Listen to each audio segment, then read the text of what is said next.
ಹಣ್ಣು ಭಾಳ ಬಿದ್ದು ಏನು ಬರಲ್ಲ ಕೆಲ್ಸಕ್ಕೆ ಇದು. ಇಲ್ರಿ ಅದು ಹೆಂಗಂತ ಕೇಳ್ರಿ, ಹ್ಮ್ ಅವಾಗ ಎಣ್ಣೆ ನೋಡಿದಿವಲ್ರಿ, ಹ್ಮ್ ಮಳೆ ಆದಂಗೆಲ್ಲ ಎಣ್ಣೆ ತೊಕೊಂಡ್ರಿ. ಮಳೆ ಅಲ್ಲ ಇದು ಯಾರು ಸ್ವಲ್ಪ ಸಣ್ಣ ಪಟ್ಟ ವ್ಯಾಪಾರದಸ್ಥರು ಹೆಂಗಿಲ್ಲ ಹಣ್ಣಾಗಿ ಬರಲ್ಲ.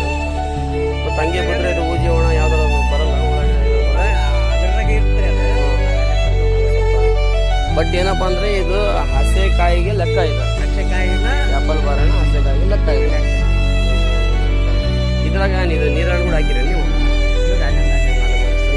ಏನಪ್ಪ ಒಂದು ಎಕರೆ ಸುಮ್ಮನೆ ನೀವು ಹಂಗೆ ಏನಿದೆ ಈಗ ಬೇರೆ ಯಾವ್ದು